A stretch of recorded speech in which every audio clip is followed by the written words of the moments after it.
this, and for the public watching at home, these are all taken in our current Palm Beach County Park system.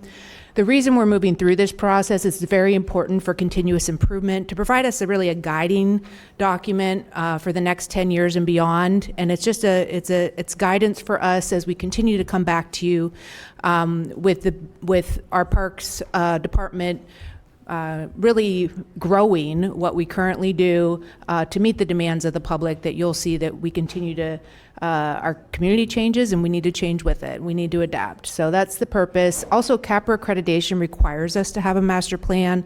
That's the national council that accredits parks and recreation agencies. It's critically important for additional resources for our county, grant opportunities, best practice training, and utilization of our CAPRA accreditation when we apply for the gold medal again in 2026. So Bob's going to give a very high level, and we'll probably skip to the demographic summary trend. You've heard this over tsunami and the growth of population, so he'll touch on that a little bit here. Good afternoon, commissioners.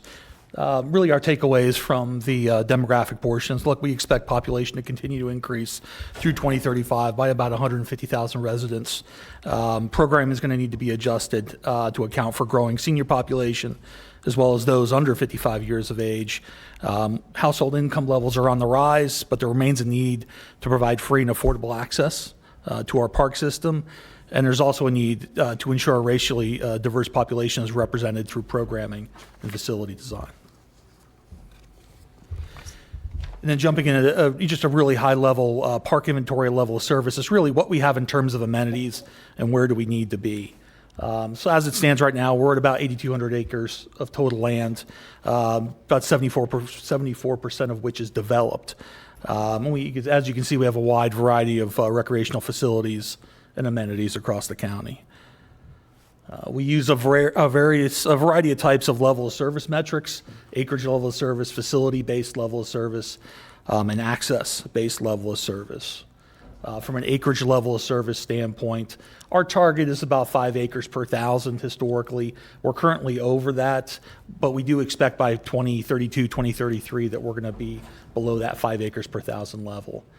If we look at a amenity level of service analysis, if we just took county park facilities against the countywide population and against the national averages, we're deficient. But it's a little bit misleading. If we go to the next slide, you'll see if you include municipal parks, which also provide recreational amenities to the public, that we're really in the green. We're really above where we need to be. From an access level of service standpoint, we look at things at a 10-minute drive as well as a 10-minute walk. And as you see from there and in the master plan, for the most part, we're doing a good job. There are parts of the county, though, where we need to do better, especially with neighborhood parks and a few of our district parks in portions of the county. Next thing we looked at in the process was leisure trends at the national, state, and local level. And for everybody following along on these slides, it says what page numbers in our master plan, which will be posted online, you can refer to see more about this information. So at the national level, we really saw a huge increase in outdoor recreation use and park destination visits since the pandemic.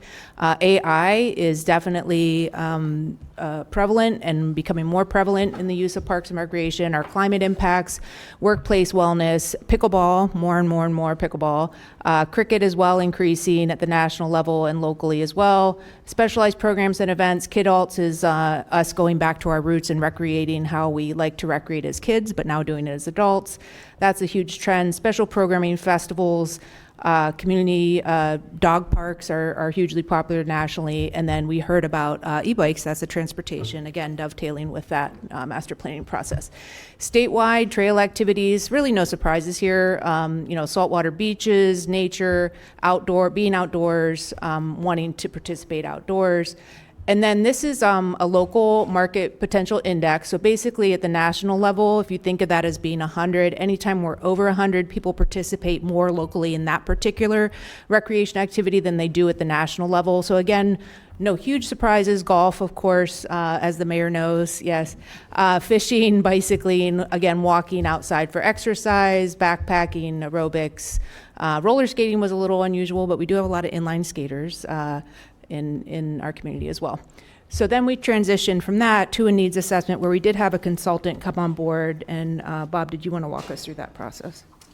Yeah, so briefly on the needs assessment process, we brought in AECom as a consultant to be able to kind of pull ourselves away from the process and have a third party, work with the public, work with different stakeholders throughout the county to be able to come up with what we what we think that the residents' needs are throughout the county. And very detailed, about a year-long process all in, and it provided a great amount of information, from there. So if we go to the process itself, we can just skip through a couple of these, but it just goes to show when this process started, when it was completed, and really kind of the common themes there. It's just a overall high public satisfaction, strong emphasis on access, affordability, and connections, strong desire for events, family-oriented programs, an expectation that we would maintain and improve existing parks, and the need for flexible, multi-use, generational parks,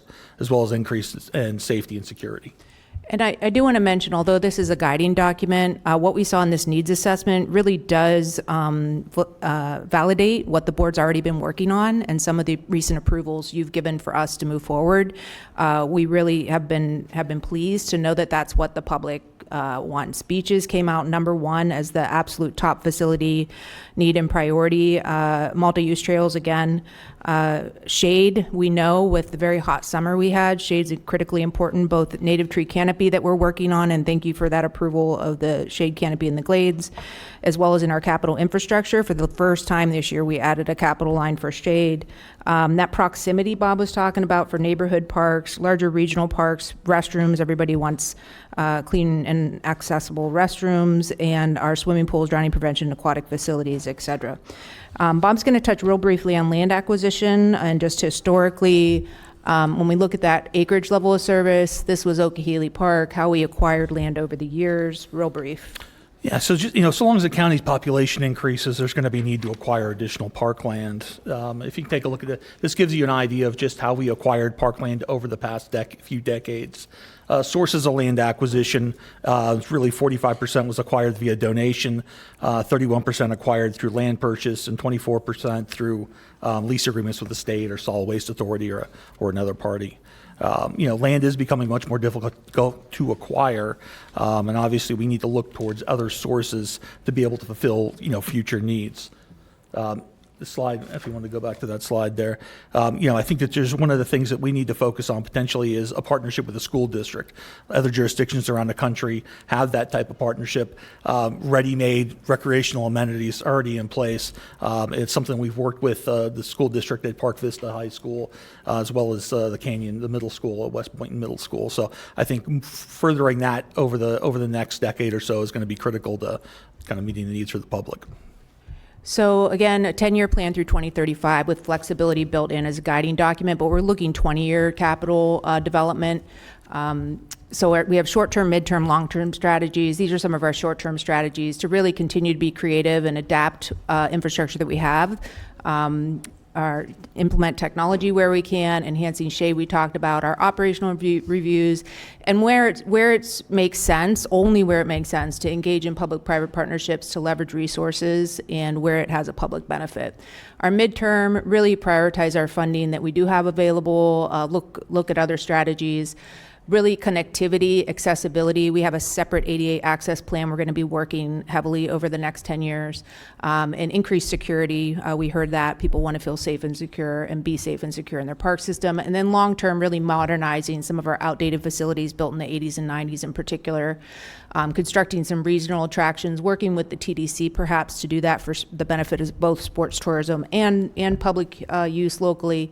And then we need to continue to reflect our diverse community as we move forward in everything that we offer.